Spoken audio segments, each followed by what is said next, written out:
संभल से सभा सांसद जियाउर रहमान बर्क को हाईकोर्ट से लगा झटका। संभल हिंसा में दर्ज एफआईआर रद्द करने की मांग, खारिज, जांच जारी।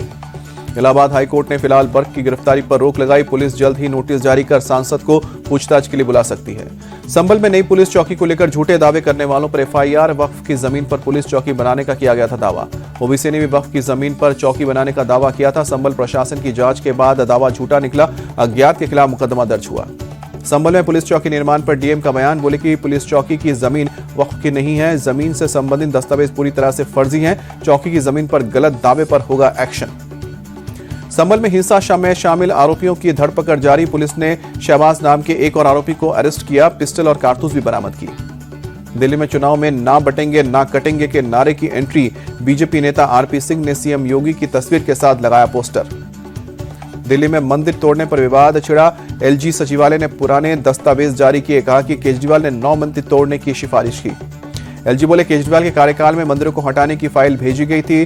धार्मिक कमेटी की सिफारिश पर मुहर लगाई। दिल्ली में 2016 से लेकर 2023 तक 22 मंदिर तोड़ने की मंजूरी मिली। कांग्रेस नेता संदीप दीक्षित ने केजरीवाल पर निशाना साधा। बोले आपने उच्च शिक्षा के लिए कुछ नहीं किया। केजरीवाल ने 70 कॉलेज बनाने को कहा था, 10 साल में एक भी नहीं बना।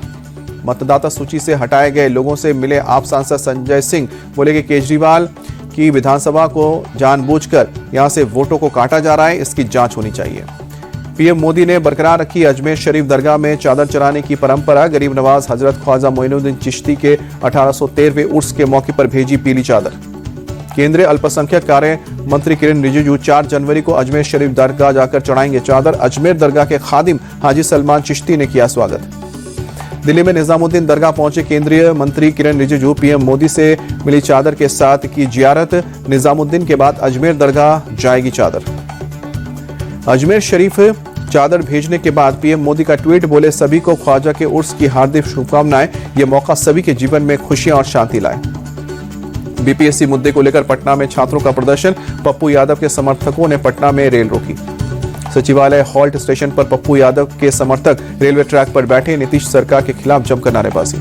पटना में पप्पू यादव ने बीपीएससी छात्रों के समर्थन में पैदल मार्च निकाला। हाथों में तिरंगा लिए सैकड़ों की संख्या में शामिल हुए लोग। बीपीएससी मुद्दे को लेकर पटना के गांधी मैदान के अनशन पर बैठे हैं प्रशांत किशोर। बोले नीतीश कुमार कुछ काम नहीं करना चाहते हैं, वो सिर्फ सत्ता में रहना चाहते हैं। प्रशांत किशोर के बाद प्रशासन के नोटिस पर बोले, मुझे प्रशासन के नोटिस की चिंता नहीं है। गांधी मैदान में मेरा अनशन जारी रहेगा। राजनीति में हूं तो क्या डॉक्टरी करूं। पीथमपुरा में यूनियन कार्बाइड फैक्ट्री का जहरीला कचरा जलाने को लेकर विरोध। भोपाल से पीथमपुर शिफ्ट किया गया है 337 टन जहरीला कचरा। गृह मंत्री अमित शाह का पीओके पर बड़ा बयान। कहा कि हमने कश्मीर में जो कुछ गंवाया है वो जल्द ही हमारा होगा। अमित शाह ने दिल्ली में जम्मू कश्मीर और लद्दाख थ्रू दी एजेस नाम की किताब का भी विमोचन किया। कहा कि कश्मीर भारत का अभिन्न अंग था, है और रहेगा।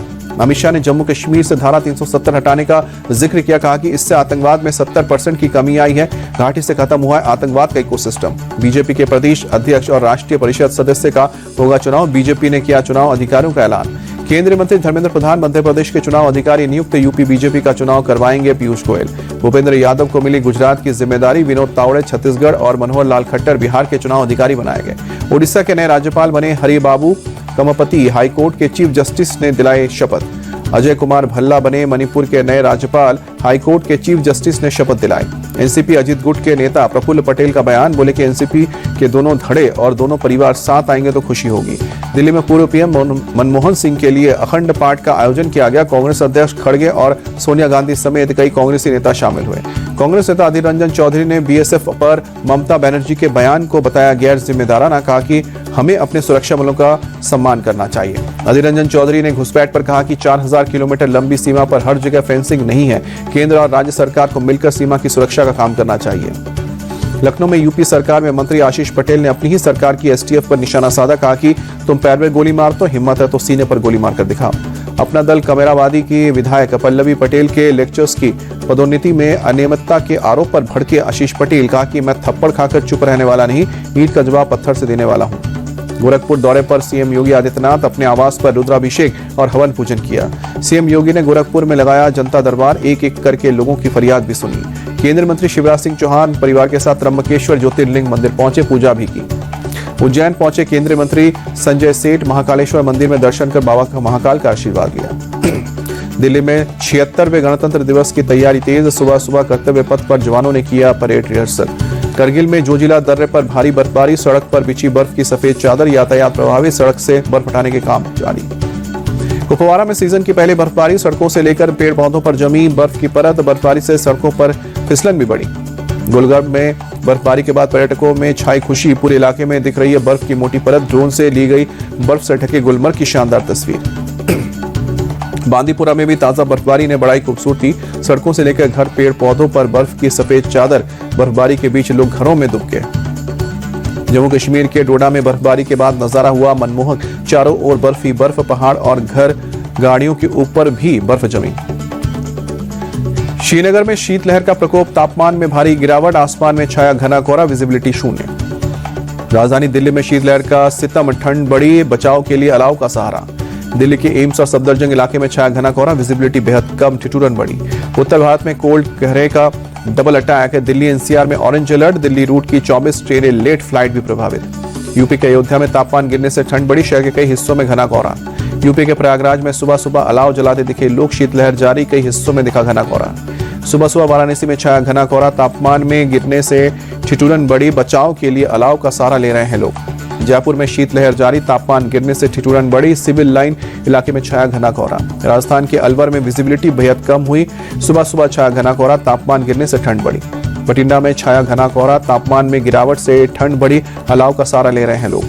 पंजाब के अमृतसर में तापमान में भारी गिरावट, ठंड बढ़ी, आसमान में छाया घना कोहरा, विजिबिलिटी बेहद कम। हरियाणा के करनाल में कड़ाके की ठंड, तापमान में भारी गिरावट, शहर में छाया घना कोहरा, विजिबिलिटी हुई कम। चंडीगढ़ में भी सुबह सुबह कई जगहों पर छाया घना कोहरा, विजिबिलिटी बेहद कम, ठिठुरन बढ़ी। एमपी के ग्वालियर में सुबह सुबह कई हिस्सों में छाया कोहरा, ठंड बढ़ने से कोहरे के चलते विजिबिलिटी कम हुई। असम के गुवाहाटी में भी शीतलहर का प्रकोप, ठिठुरन बढ़ी, आसमान में घना कोहरा बिछाया। ओडिशा के खुरादा में तापमान में गिरावट, शीतलहर जारी, आसमान में छाया कोहरा। गैंगस्टर गोल्डी बरार ने पंजाब के एंटी टास्क फोर्स के डीएसपी को दी धमकी, गोल्डी बरार ने अपने ग्रुप के खिलाफ मुखबिर तैनात करने को लेकर धमकी भरा ऑडियो जारी किया।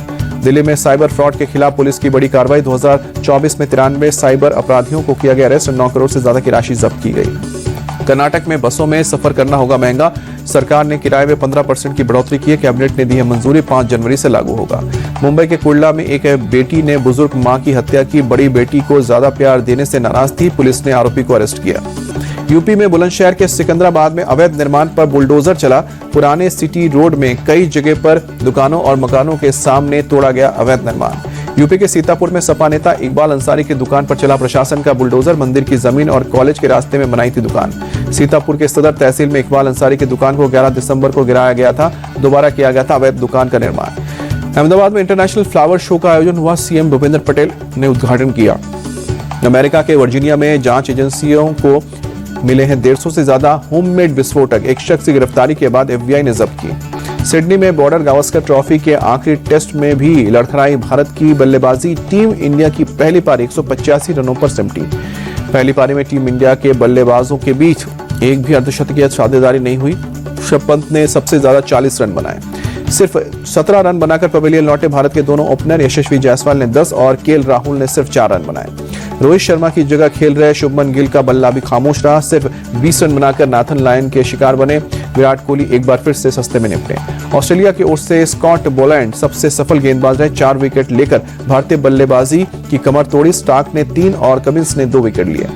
पहले दिन की आखिरी पारी तक जसप्रीत बुमराह ने ऑस्ट्रेलिया को दिया पहला झटका, उस्मान ख्वाजा 2 रन बनाकर पवेलियन लौटे। सिडनी टेस्ट में कैप्टन रोहित शर्मा के बगैर उतरी है टीम इंडिया, रोहित की गैरहाजिरी में जसप्रीत बुमराह टीम की कप्तानी कर रहे हैं। रोहित शर्मा के बाहर होने पर जसप्रीत बुमराह का बड़ा बयान, बोले कि हमारे कैप्टन रोहित शर्मा ने लीडरशिप दिखाई और इस मैच से आराम लिया है, ये बताता है कि टीम में अंदर एकता कितनी है। जसप्रीत बुमराह बोले, यहाँ अहंकार जैसी कोई चीज नहीं है, जो भी चीज टीम के हित में होगी हम वही करने की कोशिश करते हैं।